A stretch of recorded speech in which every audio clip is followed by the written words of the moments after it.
Hi guys, welcome back to Arun excellent classes. तो guys, जो class 12 के यहाँ पे स्टूडेंट्स हैं, तो उनके लिए मैं एक नई सीरीज स्टार्ट कर रहा हूँ और इस नई सीरीज में आपको क्या मिलने वाला है इसके बारे में बात कर लेते हैं। यहाँ पे मैं चैप्टर वाइज जो आपका नया सिलेबस है, जो आपका सिलेबस नया अपडेट हुआ है, यानी कुछ चीजें उसमें हट चुकी है, तो उसके अकॉर्डिंग जो इम्पोर्टेंट एमसीक्यूज हैं, तो उनके चैप्टर वाइज मैं आपको इम्पोर्टेंट एमसीक्यूज कराने वाला हूँ। तो ये वीडियो आपकी बहुत काम आने वाली है। तो अगर आप इस चैनल पे नए हैं तो अपने फ्रेंड्स को इस वीडियो को जरूर शेयर करें, ताकि इन इम्पोर्टेंट क्वेश्चंस को वो देख सकें और अच्छे मार्क्स स्कोर कर सकें। तो गाइस, पहला चैप्टर हम इसमें ले रहे हैं जिसका नाम है रिलेशन एंड फंक्शन, राइट। तो रिलेशन फंक्शन में सबसे पहला चैप्टर आपका है the function F A to B defined by F X is equal to 4x + 7, जहां पे आपका x बिलोंग कर रहा है R को, यानी कि रियल नंबर को बिलोंग कर रहा है इस। तो आपको बताना है जो fx = 4x + 7 है, ये किस टाइप का फंक्शन है, राइट। तो यहाँ पे गाइस बात कर लेते हैं किस टाइप का फंक्शन है। तो हल्का सा मैं आपको एक फंक्शन का आइडिया दे दूं कि यहाँ पे आपके जो फंक्शन के टाइप है, एक होता है 1 1, एक होता है ऑन टू। 1 1 को बोला जाता है इंजेक्टिव, ऑन टू को बोला जाता है आपका सर्जेक्टिव, और एक होता है बाइजेक्टिव, जिसको बोला जाता है 1 1 ऑन टू। ठीक है, इसको बोला जाता है 1 1 ऑन टू। एंड एक होता है many one, many one into, many one onto, ये भी बहुत सारे हैं। मैनी वन इनटू भी होता है और मैनी वन ऑन टू भी बोला जाता है। ठीक हो गया। तो यहाँ पे अगर आपको ये चेक करना है जो fx = 4x + 7 है, ये 1 1 है या नहीं है, या ऑन टू है या नहीं है, या और भी टाइप के यहाँ पे इसमें ऑप्शन दे रखे, तो उनमें से कौन सा ही आपको बताना है। तो गाइस, आप इसको चेक कर सकते हैं। तो इसमें जैसे आपका ये a वाला पार्ट है और यहाँ पे b वाला गोला है। अब a जो आपका है ये भी रियल नंबर को बिलोंग करेगा, और जो b की वैल्यूज आएंगी, आप यहाँ पे x की वैल्यू पुट करेंगे, तो यहाँ पे इसको जब x की वैल्यू को रखते रहेंगे तो वो भी एक रियल नंबर ही निकल जाएगी, क्योंकि उसने साफ साफ बोला है x belongs to real number. अब मान लीजिए आपका ये जो फंक्शन है, अगर यहाँ पे आप 1 रखते हो, तो आपने डोमेन में 1 रखा, तो यहाँ पे कितना आएगा 4 × 1 + 7, यानी कितना आएगा 4 × 1 + 7। तो ये 4 7 कितना हो गया, 11 हो जाएगा। जब सॉल्व करेंगे इसको आप, तो आपने 1 रखा तो आपको 11 मिला। अगर आप माइनस का 1 रखेंगे तो कितना आएगा, -4 + 7, यानी कि +3। ध्यान दीजिएगा, अगर आप -10 रखेंगे तो कितना मिलेगा। यहाँ हिट एंड ट्रायल से वैल्यू रख रहे हैं, आप कुछ भी वैल्यू रख सकते हो। जो मैं यहाँ पे वैल्यूज पुट कर रहा हूँ ए में, जो डोमेन में वैल्यूज पुट कर रहा हूँ, ये सारी की सारी कहाँ को बिलोंग करती है, रियल नंबर को बिलोंग करती है। तो ये -10, अगर मैं x का -10 रख दूं तो ये कितना हो जाएगा, ध्यान दीजिएगा, 4 × -10 + 7, तो ये -40 + 7, यानी कितना आ गया, -33। तो माइनस का कितना आ गया, 33 आ गया। तो अगर आप लोग नोटिस कर रहे हो, अगर आपने फंक्शन के बारे में आपको थोड़ा सा आइडिया हो, तो ये एक टाइप से 1 1 फंक्शन बन रहा है। मतलब ऐसा नहीं है, देखो इसमें आप जितने भी वैल्यूज पुट करोगे, आप नेगेटिव वैल्यू दे सकते हो, पॉजिटिव, देखो आप नेगेटिव वैल्यू ले सकते हो, पॉजिटिव वैल्यू ले सकते हो, √2 ले सकते हो, -√5 ले सकते हो, आप सारी वैल्यूज ले सकते हो, क्योंकि ये सारी वैल्यूज क्या है, रियल नंबर है। कोई -1, +5, आप कोई सी वैल्यू उठा के रखोगे तो ये सारी की सारी क्या है, आपकी रियल नंबर को बिलोंग करती है। और जो है आपको यहाँ पे रिजल्ट मिल रहा है, वो भी क्या मिल रहा है, एक रियल नंबर की फॉर्म में मिल रहा है। तो आप कह सकते हो ये फंक्शन का कौन सा टाइप है, ये 1 1 फंक्शन है। ठीक है, अब 1 1 फंक्शन है क्योंकि a की मैपिंग a के साथ है।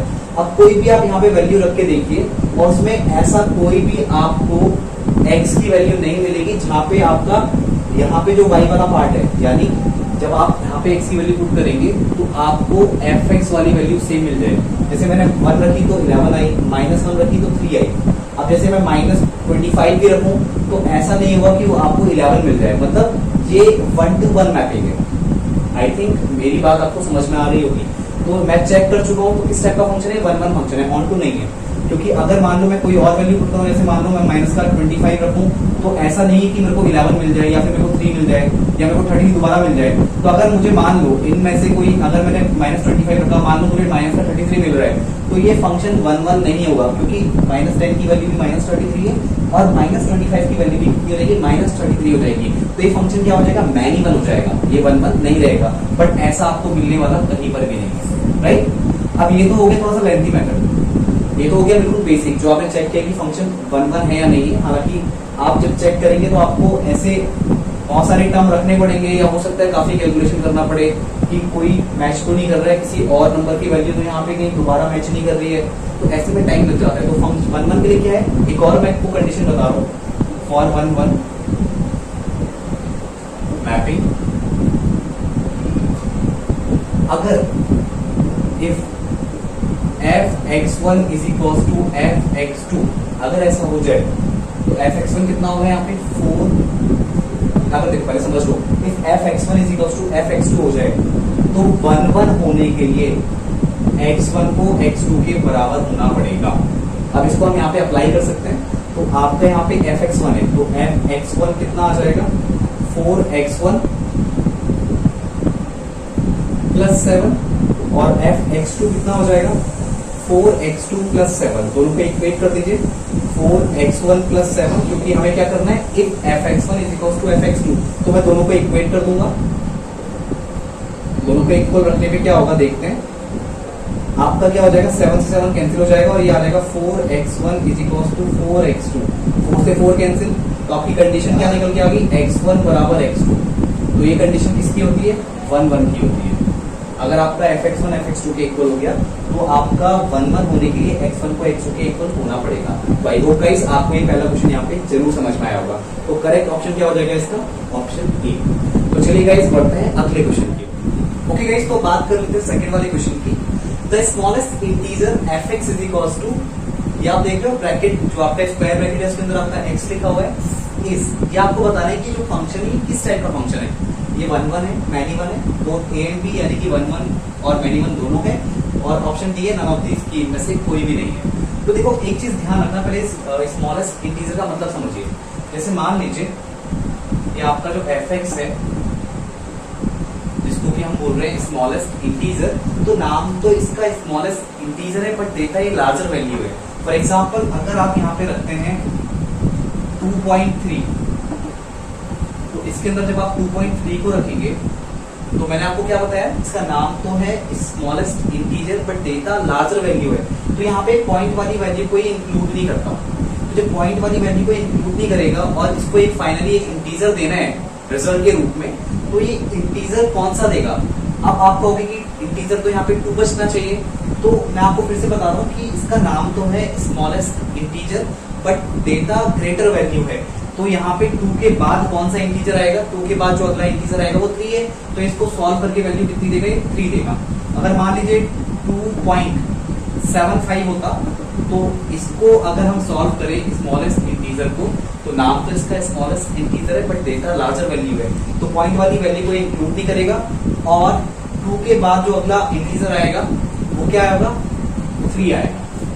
ठीक है, तो अगर मान लीजिए ऐसा होता 1.99, इसे आप सॉल्व करते तो ये कितना देगा, 1.99 में ये आपको वैल्यू देगा 2.99 वैल्यू को, मतलब जो पॉइंट वाली वैल्यू के इसको इंक्लूड नहीं करेगा, तो 1 के बाद अगला इंटीजर क्या आता है 2, नाम तो है इसका स्मॉलेस्ट इंटीजर पर डेटा लार्जर वैल्यू है। ठीक है, तो यहाँ पे अगर मान लो ऐसा होता, आप लोग कह रहे होंगे कि 1.99 को राउंड ऑफ करके इसने 2 लिख दिया है, ऐसा नहीं है। अब 2.3 को अगर मैं लेता तो 2 लेता ना राउंड ऑफ करके, बट देखो 3 आ रहा है, और ये आपका है यहाँ पे, अगर ये मान लो ऐसा होता 2.00001 होता और मुझे इसको सॉल्व करके लिखना होता, तो अब यहाँ पे 2 से एक जरा सा वैल्यू बढ़ गई है, तो ये क्या देगा आपको सॉल्व करके, 3 देगा। तो ये है आपका स्मॉलेस्ट इंटीजर। अब मान लीजिए अगर ग्रेटेस्ट इंटीजर होता, अगर मान लीजिए ये ग्रेटेस्ट इंटीजर होता,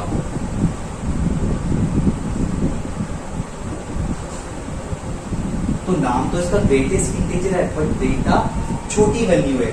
अगर मान लीजिए ऐसा होता 2.56 होता, तो ये क्या करता है इसको सॉल्व करके, ये वैल्यू देता सिर्फ 2। अब नाम है इसका ग्रेटेस्ट इंटीजर, बट देगा क्या, छोटी वैल्यू। तो आप कहोगे 2.56 है तो इसको 3 लेना चाहिए, तो 3 नहीं लेगा क्योंकि ये कौन सा इंटीजर है, ग्रेटेस्ट इंटीजर, और ये कौन सा इंटीजर है, स्मॉलेस्ट। राइट। अब मैं यहाँ पे अगर सॉल्व करूं f 2.99, तो ये सॉल्व करके कितना देगा, ध्यान दीजिएगा। अब आप लोग सोच रहे होंगे 3 देगा, 3 नहीं देगा, पॉइंट वाली वैल्यू को इंक्लूड नहीं किया जाता। अब यहाँ पे 2 है, ठीक है। अब हमने बोला ग्रेटेस्ट इंटीजर है, तो आपको लग रहा हो कि बड़ी वैल्यू देगा, तो ये बड़ी वैल्यू देगा, देखा छोटी वैल्यू है, तो आपको क्या मिलेगा, 2 ही मिलेगा। तो आई होप एक आपको हल्का सा आइडिया लग गया होगा कि स्मॉलेस्ट इंटीजर क्या होते हैं और ग्रेटेस्ट इंटीजर क्या होते हैं। तो गाइस अब हम अपने क्वेश्चन को यहाँ पे सॉल्व कर सकते हैं। तो अब चलिए क्वेश्चन पे आते हैं।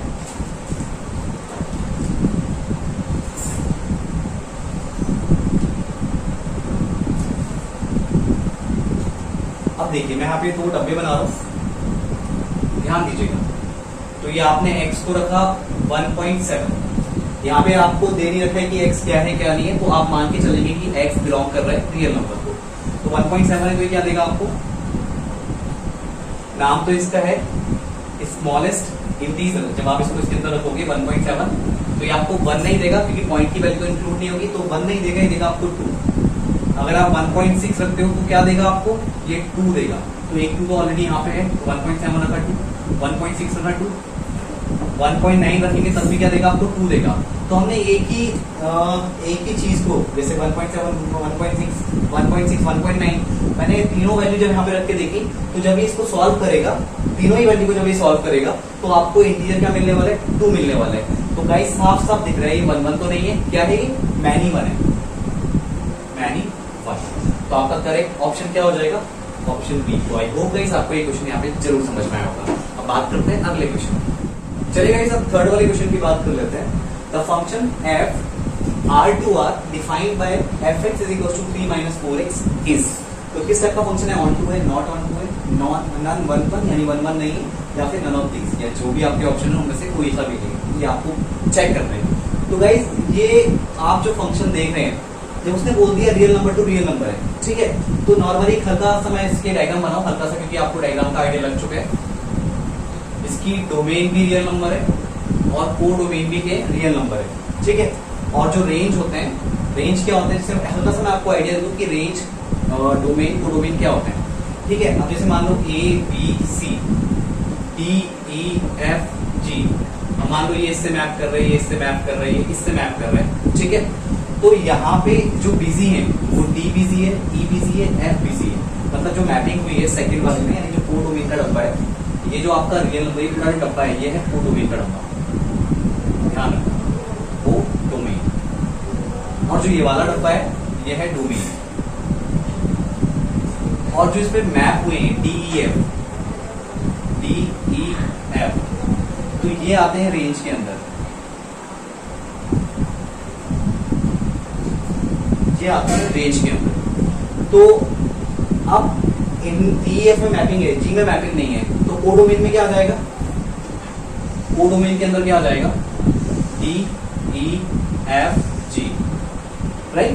अब एक चीज मैं आपको और बता दूं कि रेंज और को डोमेन कभी कभी इक्वल होते हैं, कभी कभी इक्वल वाली ऐसी कंडीशन भी आती है। तो जब रेंज को डोमेन के इक्वल आ जाए, ध्यान दीजिएगा, जब रेंज को डोमेन के इक्वल आ जाए तो फंक्शन आपका क्या हो जाता है, ऑन टू हो जाता है। तो फंक्शन क्या हो जाता है,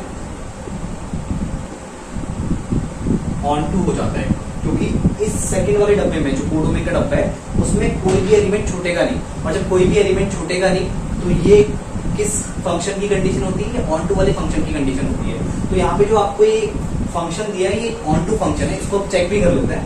आप बाकी दोबारा से कोई भी कंडीशन रख के चेक करना, मैं आपको एक रफली आइडिया दे देता हूँ यहाँ पे कि आप चेक कैसे करेंगे। अगर मैं यहाँ पे 1 रखूं, अगर मैं x जगह 1 रखूं तो कितना आएगा, 3 माइनस 4 इंटू 1 यानी माइनस का 1। अगर मैं 2 रखूं तो 4 2 जाए, तो 3 माइनस 8 कितना आ जाएगा, माइनस का 5।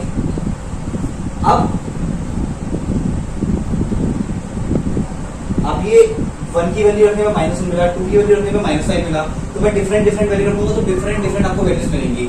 तो यहाँ पे सारे के सारे क्या है, रियल नंबर है, तो अब यहाँ पे अगर आपके दिमाग में आ रहा है कि कोई चीज छूटने वाली है, तो जो आपको लगता है कि ये चीज इस रियल जो ये डब्बा है कोडोमेन का, उसमें ये रियल नंबर तो नहीं मिल सकता, तो वो आपको यहाँ पे मिलेगा। कैसे चेक करेंगे? मान लीजिए आप चाह रहे हैं कि यहाँ पे आपको -6 नहीं मिल सकता। अगर आपको लग रहा है कि नहीं यहाँ पे अगर मैं कोई भी वैल्यू या -6 कह रहे हो या -5 नहीं मिल सकता, अगर आपको लग रहा है कि सॉरी -5 ऑलरेडी यहाँ पे कि -10 इसमें नहीं होगा, तो पता है ये भी होगा इसके अंदर -10। तो आप कैसे चेक कर सकते हो कि किस x की किस वैल्यू के लिए -10 आ रहा है? तो उसको क्या करोगे चेक करने के लिए? fx की जगह पे रखो -10 रख दो, क्योंकि आप फाइनली x की वैल्यू रख के fx की तो निकाल रहे हो। तो अगर मैं fx की जगह -10 रख दूं तो यहाँ से x कितना निकलेगा? ध्यान दीजिए, -10 -3 इज इक्वल टू -4x, तो -13 is equal to -4x, minus से माइनस कैंसिल, 13/4 रखने पे आपको मतलब 13/4 x की वैल्यू होगी। तो जब आप यहाँ पे 13/4 रखेंगे तो आपको -10 मिल जाएगा। मतलब मैं कहना ये चाह रहा हूँ कि यहाँ पे जो कोडोमेन है, कोडोमेन में ऐसा कोई भी एलिमेंट यहाँ पे छूटेगा नहीं। मतलब यहाँ पे जो रेंज है आपकी, रेंज में सारे रियल नंबर पॉसिबल हैं। जैसे यहाँ पे एक जी छूट रहा है, यहाँ पे ऐसा कोई भी एलिमेंट नहीं होगा छूट रहा होगा, मतलब जिसमें मैपिंग नहीं हो रही होगी, ऐसा यहाँ पे कोई भी एलिमेंट एग्जिस्ट नहीं करेगा। मतलब यहाँ पे कंडीशन बनेगी range is equal to codomain, और जब range is equal to codomain हो जाए तो ऐसे फंक्शन को बोला जाता है ऑन टू फंक्शन। तो यहाँ पे करेक्ट फंक्शन क्या हो जाएगा?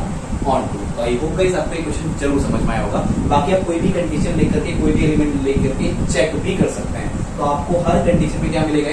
ऑन टू ही मिलेगा। तो गाइस इस क्वेश्चन की बात कर लेते हैं। इस क्वेश्चन में आपसे पूछा गया था number of bijective function from set A to itself when A contains 106 elements is. तो आपको बताना है कि कितने ऐसे बाइजेक्टिव फंक्शन बनेंगे जब ए के अंदर 106 एलिमेंट्स हो। और फंक्शन बनने कैसे हैं आपका? Set A to itself, set A to itself. तो गाइस एक चीज ध्यान रखना हमेशा कि जब from set A to itself लिखा आए और आपको चेक करने हो कि कितने यहाँ पे बाइजेक्टिव फंक्शन बन रहे हैं, ध्यान देना कितने बाइजेक्टिव फंक्शन बन रहे हैं, या 1 बन रहे हैं या फिर ऑन टू बन रहे हैं, बात एक ही है।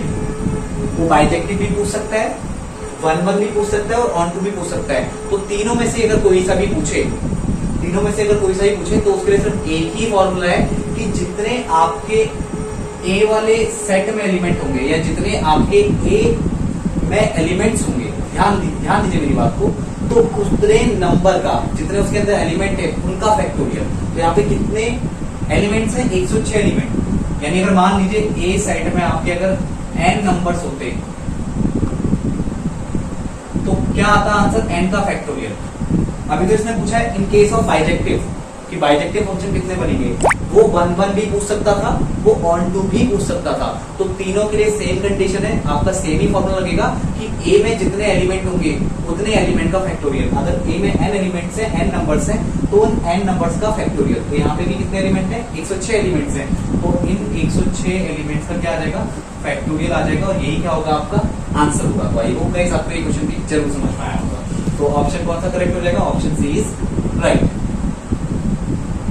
ओके गाइस, तो फिफ्थ वाले क्वेश्चन की यहाँ पे बात कर लेते हैं। Let T be the set of all triangles in the Euclidean plane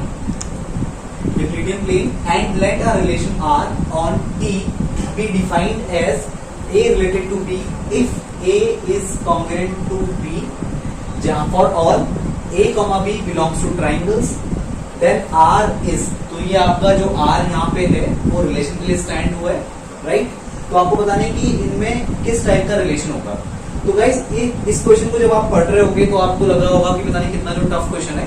और आपने एक वर्ड सुना है यहाँ पे यूक्लिडियन प्लेन। तो नॉर्मली ये प्लेन है आपका, आप यूक्लिडियन प्लेन से कंफ्यूज मत होना। नॉर्मली प्लेन है जिसमें एक्स वाई जेड 3 आपकी डायमेंशंस होती हैं, या नॉर्मली जो 3D फिगर्स आप देखेंगे प्लेन्स के, तो ये नॉर्मल सा प्लेन है। मतलब इसको इस वर्ड से आपको कंफ्यूज नहीं होना है। अब बात ये की है उसने कि ए एंड बी ये दोनों के दोनों ट्राइंगल की जो प्रजाति है उसको बिलोंग करते हैं, मतलब दोनों के दोनों ट्राइंगल को बिलोंग करते हैं। और उसने बोला है कि ए बी के कॉन्ग्रुएंट है, ए बी के कॉन्ग्रुएंट है। ए और बी दोनों ट्राइंगल्स हैं जिसमें ए बी के कॉन्ग्रुएंट है। तो अगर मैं बात करूं पहली कंडीशन, क्योंकि तीन टाइप के आपके क्या होते हैं, रिलेशन होते हैं। अगर मैं बात करूं रिफ्लेक्सिव की, तो जब ए बी के कॉन्ग्रुएंट है, जब ए बी के कॉन्ग्रुएंट है, तो जो आपका ए वाला ट्राइंगल है वो खुद के भी तो कॉन्ग्रुएंट होगा। यानी अगर मैं बी को ए से रिप्लेस कर दूं तो ए खुद के भी तो कॉन्ग्रुएंट होगा।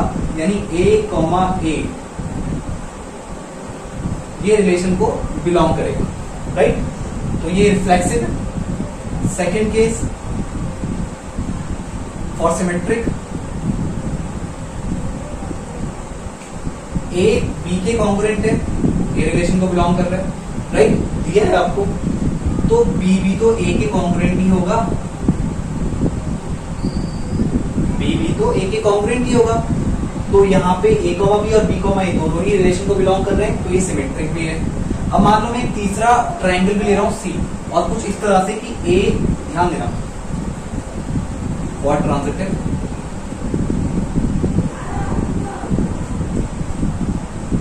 ए बी के कॉन्ग्रुएंट,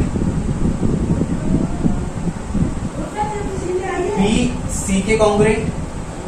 तो जब ए बी के कॉन्ग्रुएंट है और बी सी के कॉन्ग्रुएंट है, तो सीधी सी बात है ए आपका सी के कॉन्ग्रुएंट भी होगा ही होगा। ठीक है, इसको बात कर लेते हैं अगले क्वेश्चन की। ये आपका क्वेश्चन नंबर 6 है, और यहाँ पे आपसे पूछा है the maximum number of equivalence relation on the set ए, जिसका एलिमेंट्स है आपके 1 2 3 आर। तो इसमें आपके कितने इक्विवेलेंस रिलेशन के सेट बनेंगे ये आपको बताना है। तो गाइज इसका कोई परफेक्ट फॉर्मूला नहीं है, इसे आपको इवेल्युएट ही करना पड़ेगा। और चलिए देखते हैं कि किस तरह से इसको इवेल्युएट किया जा सकता है। तो अगर मैं पहला सेट बनाऊं, तो एक चीज तो आपको क्लियर होनी चाहिए कि जैसे आपका जो आइडेंटिटी एलिमेंट होते हैं, जैसे 1 1 2 2 3 3, तो अगर कोई रिलेशन इक्विवेलेंस रिलेशन है, और यहाँ पे देखो सेट में 1 2 3 ये 3 नंबर आपको देखने को मिल रहे हैं, तो उस इक्विवेलेंस सेट में ऐसे 3 पेयर तो आपको देखने को मिलेंगे, ऐसे 3 ऑर्डर्ड पेयर आपको जरूर देखने को मिलेंगे 1 1 2 2 3 3, क्योंकि ये क्या होते हैं, ये इक्विवेलेंस रिलेशन के पार्ट होते हैं। ये आपका ऑलरेडी क्या है, इक्विवेलेंस रिलेशन है। अब इसमें अगर मैं थोड़ा सा इसमें और ऐड करूं, तो अगर मैं यहाँ पे 1 2 और 2 1 ऐड कर दूं, 1 2 और 2 1 ऐड कर दूं, तो एक सेट तो आपका इक्विवेलेंस रिलेशन का ये बन गया। इसको आप चेक कर सकते हैं, इसको आप चेक करेंगे, इसे आपका 1 2 रिलेशन को बिलोंग कर रहा है, ध्यान देना 1 2 रिलेशन को बिलोंग कर रहा है, और मैं 2 को 1 से रिप्लेस कर दूं, तो 1 1 भी आपका रिलेशन में है, राइट। इस तरह आप कोई सा भी ले लीजिए, अगर 2 1 को लेते हैं आप, अगर 1 को 2 से रिप्लेस कर देते हैं, तो आपका 2 2 भी यहाँ पे है, रिलेशन में बिलोंग कर रहा है, तो ये आपका रिफ्लेक्सिव है, और ये आपका सिमेट्रिक भी होगा, और ये आपका ट्रांजिटिव भी होगा। तो ऐसा ये जो आप यहाँ पे देख रहे हो, ये रिलेशन जो आप देख रहे हो, ये एक इक्विवेलेंस रिलेशन है। और आगे बनाते हैं 1 1 ये तो रहेगा ही रहेगा, 2 2 3 3, राइट। अब मैंने 1 2 लिया, 1 3 ले लीजिए, और 3 1 ले लीजिए, तो ये भी आपका क्या होगा, एक इक्विवेलेंस रिलेशन होगा।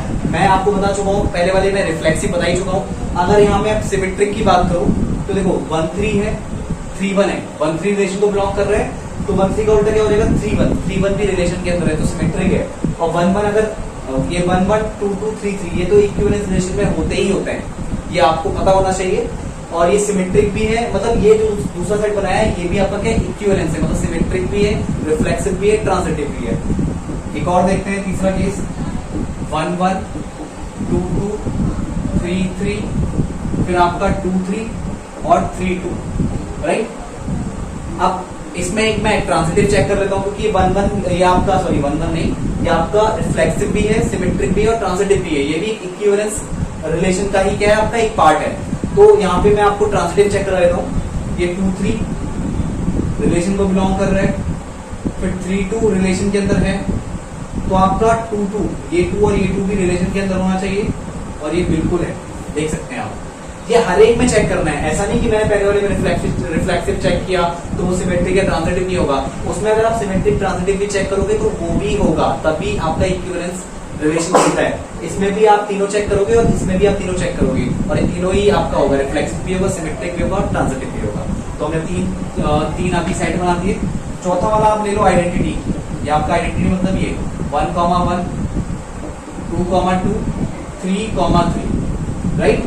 अब एक चौथा वाला, अब आप एक पांचवा बना लो। आइडेंटिटी क्यों है? क्योंकि 1 1 2 2 3 3 ये तो इक्विवेलेंस रिलेशन है ही है, ठीक है। जहां पे आपको डबलेट दिखते हैं, जहां भी आपको डबलेट दिखे या उसको आइडेंटिटी भी बोला जाता है, तो वो इक्विवेलेंस रिलेशन होता ही होता है, ठीक है। अब मैं इससे बनने वाले सारे एलिमेंट यहाँ पे दे दूं, जैसे 1 1 2 2 3 3 1 3 3 1 2 3 3 2 और क्या बनेगा आपका 1 2 और 2 1। ये सारे इससे जितने रिलेशन बन सकते थे वो सारे मैंने बना करके ऑर्डर पेयर की फॉर्म में एक कर्ली ब्रैकेट के अंदर रखती है और कॉमा उनके बीच में लगा हुआ है, ठीक है। इन सबके बीच में कॉमा होता है, इसे आप ध्यान रखिए, ठीक है। तो ये जो लास्ट वाला आप देख रहे हैं ये भी क्या होगा, ये भी इक्विवेलेंस रिलेशन है, मतलब ये रिफ्लेक्सिव भी होगा, सिमेट्रिक भी होगा, ट्रांजिटिव भी होगा। तो मैक्सिमम कितने बन रहे हैं 1 2 3 4 5 1 2 3 4 5। तो आपका करेक्ट ऑप्शन कौन सा हो जाएगा? Option D must be right. I hope guys आपको ये क्वेश्चन जरूर समझ में आया। ओके गाइस, तो 7th वाले क्वेश्चन की यहाँ पे हम बात कर लेते हैं। तो यहाँ पे आपको एक सेट दिया है ए, जिसपे आपके 1 2 3 तीन एलिमेंट्स हैं and consider the relation r is equal to 1 1 2 2 3 3 1 2 2 3 1 3। ये आपको ऑर्डर पेयर यहाँ पे ऑलरेडी गिवन है और आपको बता रहे हैं कि देन r इज, मतलब ये जो रिलेशन है किस टाइप का रिलेशन है। चार ऑप्शन है आपके पास, reflexive but not symmetric, reflexive but not transitive, symmetric and transitive, and चौथा ऑप्शन है neither symmetric not transitive, right. एक बार चेक कर लेते हैं सारे ऑप्शन में ठीक है नहीं ठीक है। जी हाँ, बिल्कुल ठीक है, चारों ऑप्शन आपके यही है। तो देखो अब हम क्या करेंगे, इस रिलेशन को देखेंगे जो हमको दे रखा है यहाँ पे। तो 1 1 2 2 3 3 इतना पार्ट तो आपका क्या तीनों ही होता है, reflexive, symmetric and transitive. But इसको ये तो है इसमें, बट साथ में ये भी है। तो अगर आपको पूरा ही कोई भी अगर आपको रिलेशन रिफ्लेक्सिव प्रूव करना है तो उसके हर एक ऑर्डर पेयर को आपको चेक करना होता है। कहीं एक भी गलत, अगर एक भी रिफ्लेक्सिव के अंदर नहीं आया तो आपका पूरा ही रिलेशन रिफ्लेक्सिव नहीं कहलाएगा, नहीं होगा, राइट। अब चेक करते हैं। तो देखो ये तीन तो आपको चेक करने की जरूरत ही नहीं है क्योंकि तीनों इक्विवेलेंस के लिए आते हैं। चेक कहां को करना है आपको, इन तीन को चेक करना है। ये तीन जो आपके हैं ये रिफ्लेक्सिव में भी आएंगे, सिमेट्रिक में भी आएंगे, ट्रांजिटिव में भी आएंगे। इनको चेक कीजिए। 1 2 है, 1 2 रिलेशन को बिलोंग कर रहा है। तो अगर मैं 2 को 1 से रिप्लेस कर दूं तो 1 1 भी रिलेशन में, चलो एक इसके लिए तो चेक कर लिया मैंने कि हाँ ये रिफ्लेक्सिव है। 2 3 के लिए चेक करते हैं क्योंकि रिफ्लेक्सिव मुझे प्रूफ करना है तो मतलब हर एक ऑर्डर पेयर के लिए होना चाहिए। तो 2 3 रिलेशन को बिलोंग कर रहा है। तो अगर मैं 3 को 2 से रिप्लेस कर दूं तो 2 2 भी रिलेशन के अंदर है, दिख रहा है यहाँ पे, तो रिफ्लेक्सिव है। अब 1 3 को चेक कर लेते हैं। 1 3 रिलेशन को बिलोंग कर रहा है और 3 को मैं 1 से रिप्लेस कर दूं तो ये भी रिलेशन के अंदर आ रहा है। तो यानी कि 1 1 भी यहाँ पे है। तो भाई से भी तो कंफर्म हो गया, रिफ्लेक्सिव तो कंफर्म है। अब पूरा सॉल्व नहीं करते, थोड़ा सा ऑप्शन को एलिमिनेट कर लेते हैं। रिफ्लेक्सिव इसमें दिखा रहा है, इसमें रिफ्लेक्सिव दिखा रहा है। देखो अब reflexive but not symmetric, reflexive but not transitive, तो रिफ्लेक्सिव तो दोनों में है, ठीक है। तो ऑप्शन सी तो नहीं हो सकता। नाइदर सिमेट्रिक नॉट ट्रांजिटिव, अभी इसका भी कुछ कंफर्म नहीं है।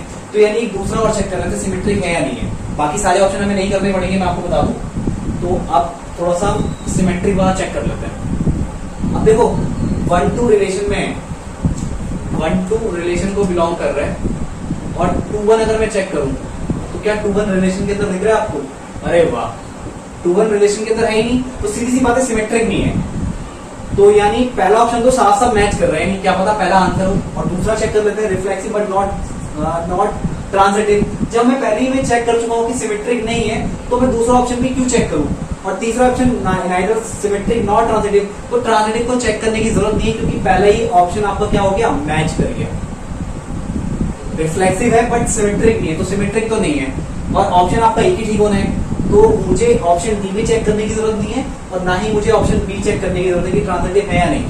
मैं क्यों ट्रांजिटिव को चेक करूं? चलो एक बार मैं आपको फिर भी आपकी तसल्ली के लिए बता दूं। आप देखो 1 2 रिलेशन में है और 2 3 रिलेशन में, तो 1 3 रिलेशन में होना चाहिए जी, बिल्कुल है। अब देखो 1 2 रिलेशन में है, ध्यान देना 1 2 आपका यहाँ पे आ रहा है। 1 2 आपका देखो चेक कर लेते हैं, 1 2 रिलेशन में है और 2 3 भी आपका रिलेशन में है। तो आपका 1 3 रिलेशन में होना चाहिए, तो 1 3 रिलेशन में है। देखो चेक, ये चेक किया, ठीक है। अब देखो अब यहाँ पे चेक करें आपका 1-3 रिलेशन को बिलोंग कर रहा है। अब देखिए 1-3 के बाद 3 से तो स्टार्ट होने वाला है, 3,3 आपको दिख रहे हैं, 3-3 रिलेशन को बिलोंग कर रहे हैं। तो उसके बाद 1 और ये 3 ये भी रिलेशन को बिलोंग करने चाहिए, तो ये आपका रिलेशन को बिलोंग कर रहे हैं। तो इसका मतलब ये ट्रांजिटिव भी है, ये ट्रांजिटिव भी है, बट यहाँ पे लिखा है नॉट ट्रांजिटिव, तो ये ऑप्शन नहीं हो सकता क्योंकि ट्रांजिटिव है। यहाँ पे लिखा है नॉट ट्रांजिटिव, तो ये ऑप्शन नहीं हो सकता।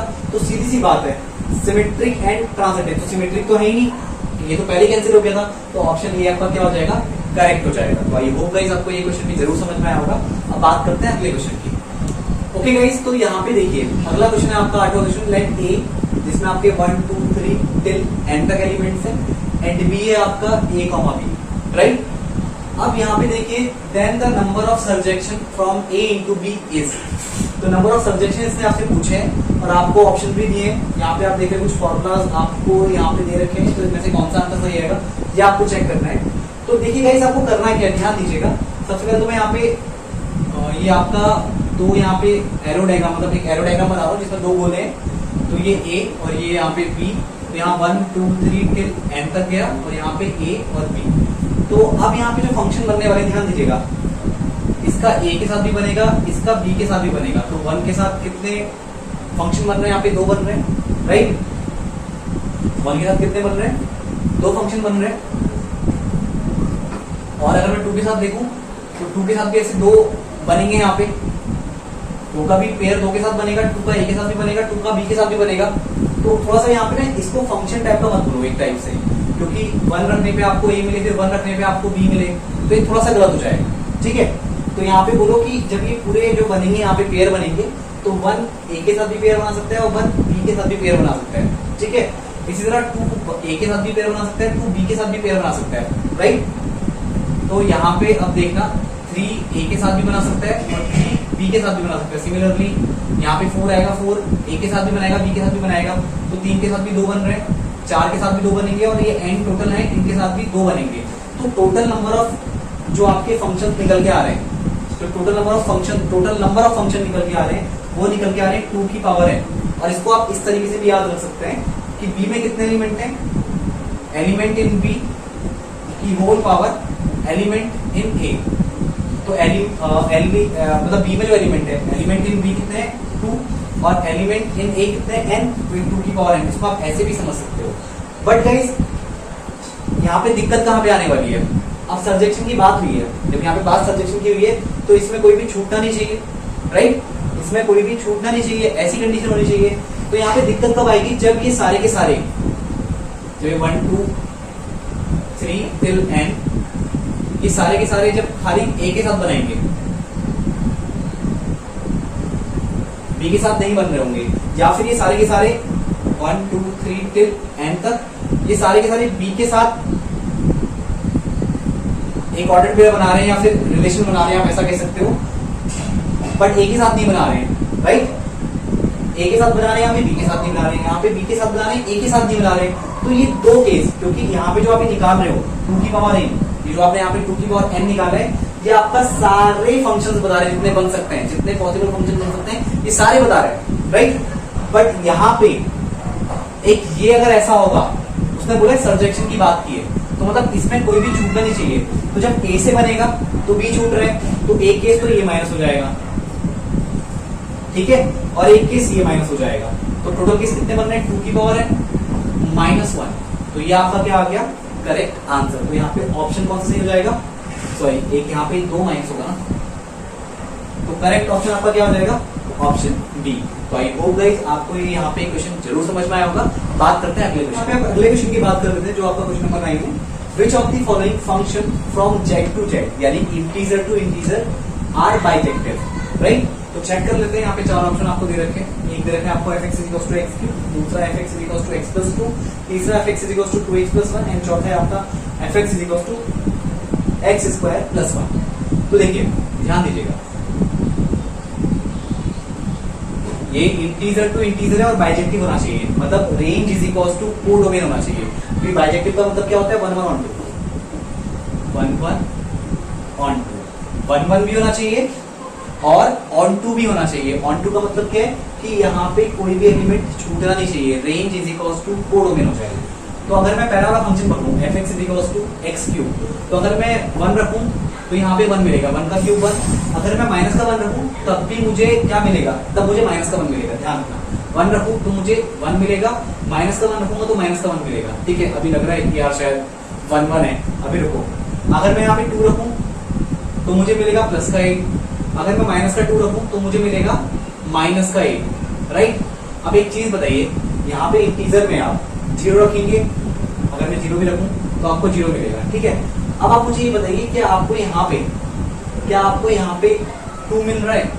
आपको 2 नहीं मिल रहा। अगर 2 आपको यहाँ पे मिलना है, अगर आपको यहाँ पे 2 चाहिए तो उसके लिए आपको क्या रखना पड़ेगा, यहाँ पे x में आपको रखना पड़ेगा क्यूब रूट ऑफ 2। तो जब आप क्यूब रूट, जब यहाँ पे रूट 2 का ये क्यूब रूट है, इसका क्यूब करेंगे तब जाके 2 आएगा। बट यहाँ पे z टू z है, यानी इंटीजर टू इंटीजर है, तो यहाँ पे 2 का क्यूब रूट, यानी इसको आप लिख सकते हो 2 की पावर 1/3। अगर ऐसे पढ़ने में दिक्कत हो रही है तो इसको आप 2 की पावर 1/3 भी लिख सकते हो। ठीक है, इसको आप 2 की पावर 1/3 लिख सकते हैं। तो 2 की पावर 1/3 इंटीजर तो बिलोंग ही नहीं करता है, तो यानी कि आपको यहाँ पे 2 नहीं मिलेगा, क्योंकि आप यहाँ पे 2 की पावर 1/3 नहीं रख सकते, जो कि इंटीजर नहीं है। तो यानी 2 नहीं मिल रहा है, 3 नहीं मिल रहा है, 4 नहीं मिल रहा है, 5 नहीं मिल रहा है, 6 नहीं मिल रहा है, बहुत सारे एलिमेंट छूट रहे हैं। और बाइजेक्टिव होने के लिए इसको ऑन टू होना पड़ेगा। अब 1 1 तो दिख रहा है, बट ये ऑन टू नहीं है, क्योंकि इसमें बहुत से एलिमेंट्स छूट रहे हैं, रेंज कोडोमेन के बराबर नहीं है। तो यानी ये पहला वाला तो गलत हो गया कि भैया ये बाइजेक्टिव नहीं है, क्योंकि ये ऑन टू नहीं है, ऑन टू नहीं है तो बाइजेक्टिव नहीं है। अब दूसरा चेक करते हैं, ध्यान रखना, अगर आप 1 रखो तो आपको 3 मिलेगा, 2 रखो यहाँ पे तो सॉरी 1 रखोगे तो 2 मिलेगा, 1 रखोगे 3 मिलेगा, 2 रखोगे तो आपको मिलेगा 4, और माइनस का 1 रखोगे तो आपको माइनस का 1 प्लस 2 यानी प्लस का 1 मिल रहा है। तो यहाँ पे आपको कोई नहीं छूटेगा, चेक करो। अगर आप 10 रखोगे तो आपको 12 मिलेगा। राइट, तो यहाँ पे आप इंटीजर नेगेटिव ले सकते हो, -1, -10, -12, 0, 5, 6, 7, ये सारे नेगेटिव पॉजिटिव के हैं, इंटीजर्स हैं। तो इसमें आप जो देख रहे हो, एक तो 1 1 मैपिंग है और कोई छूटेगा भी नहीं, मतलब यहाँ पे रेंज इजी कॉस टू क्या हो जाएगा, कोडोमेन हो जाएगा। आप कोई सा भी एलिमेंट रख के चेक कर लो, इंटीजर से उठा कोई भी चेक कर लो, तो ये आपको यहाँ पे देखने को मिलेगा कि ये 1 1 भी है और 2 भी है। तो जब कोई 1 1 और 2 होता है तो बाइजेक्टिव भी होता है, तो ये ऑप्शन भी आपका यहाँ पे करेक्ट हो जाएगा। दूसरा रख के चेक करोगे तो वो भी आपको नहीं मिलेगा। चौथा रख के चेक करोगे तो यहाँ पे स्क्वायर है, तो यहाँ पे हर वैल्यू आपको क्या मिलने वाली है, पॉजिटिव मिलने वाली है। यानी आपको डोमेन वाले डब्बे में यहाँ पे आपको नेगेटिव कोई नंबर नहीं मिलेगा जब आप इसको रखोगे डी वाले को, तो यहाँ पे कोई भी नेगेटिव इंटीजर आपको नहीं मिलने वाला है। तो यानी कि इसमें सारे नेगेटिव इंटीजर छूट रहे हैं, तो ये ऑन टू नहीं होगा, ऑन टू नहीं होगा तो आपका बाइजेक्टिव नहीं होगा। इस वाले को आप एक बार चेक करके देख लेना, ये भी आपका क्या होगा, ये भी आपका ये बाइजेक्टिव नहीं निकलेगा, इसको आप चेक कर लेंगे। राइट, एक बार चेक कर लीजिएगा। आई थिंक मेरे हिसाब से लग तो सेम सा रहा है, वैसे यहाँ पे देखूंगा, यहाँ पे 2x+1 है, बट एक बार फिर भी चेक करेंगे क्योंकि आंसर तो एक ही सही होगा। तो यहाँ पे आपका करेक्ट ऑप्शन क्या हो जाएगा, option B must be right. तो आई होप गाइस आपको ये क्वेश्चन भी जरूर समझ में आया होगा। अब बढ़ते हैं अगले क्वेश्चन की ओर, बात कर लेते हैं। ये आपका लास्ट क्वेश्चन है, जहाँ पे लेट x आपको दे रखा है -1 0 1 और y आपको दे रखा है 0,2, right. And the function f x to y defined by y is equal to 2x की पावर 4 इज।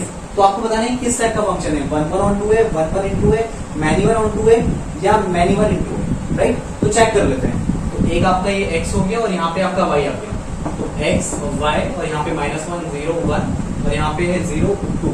तो यहाँ पे अगर मैं y is equal to 2x की पावर 4 में अगर वैल्यू पुट करूँ, अगर मैं यहाँ पे x की वैल्यू -1 पुट करूँ तो 2 into -1 की पावर 4 यानी कि आपका 2 आ जाएगा, तो 2 इसमें है, राइट। अगर मैं 0 पुट करूँ, अगर मैं y is equal to 2 into 0 की पावर 4 करूँ तो आपका 0 आएगा, तो 0 का 0 आ रहा है, राइट। अगर मैं 1 पुट करूँ तो y is equal to 2 into x की पावर 4 यानी कि 2 इंटू 1 की पावर 4, तो ये आपका 2 आ जाएगा, तो 1 की वैल्यू यहाँ पे 2 आ गई, राइट। तो एक चीज नोटिस करो आप, यहाँ पे आपका रेंज और कोडोमेन, देखो कोडोमेन आपका ये y हो गया, y आपका कोडोमेन, और रेंज में आपका कितना आ गया 0 2, और यही क्या आपका y है। तो रेंज और कोडोमेन बराबर है, तो इसका मतलब क्या है, ऑन टू तो है, ऑन टू फिक्स हो गया, और 0 का 0 आ रहा है, -1 का 2 और 1 का 2, -1 का 2 और ये 1 का 2 आ रहा है, तो ये क्या हो गया, मैनी वन हो गया। तो आंसर क्या हो जाएगा इसका, मैनी वन ऑन टू, यानी करेक्ट ऑप्शन क्या हो जाएगा, मैनी वन ऑन टू। तो आई होप गाइस आपको ये लास्ट क्वेश्चन भी यहाँ पे जरूर समझ में आया होगा। तो गाइज यहाँ पे हमने 10 इंपॉर्टेंट क्वेश्चन, जो कि आपका रिलेशन फंक्शन का चैप्टर है, उसके 10 इंपॉर्टेंट क्वेश्चन यहाँ पे सॉल्व किए, जो कि आपका सीबीएसई बोर्ड में बहुत काम आने वाला है। तो अगर आपको ये एमसीक्यूज पसंद आ रहे हैं तो वीडियो को लाइक और शेयर करना ना भूलें, अपने फ्रेंडों में इस वीडियो को जरूर शेयर करें। तो गाइज मिलते हैं नेक्स्ट वीडियो में। अगर आपने अभी तक अरुण एक्सीलेंट क्लासेस को सब्सक्राइब नहीं किया है तो सबसे पहले अरुण एक्सीलेंट क्लासेस को सब्सक्राइब कर लें और बेल आइकन को प्रेस करना ना भूलना। तो गाइज मिलते हैं नेक्स्ट वीडियो में। आज की वीडियो में इतना ही। Thank you.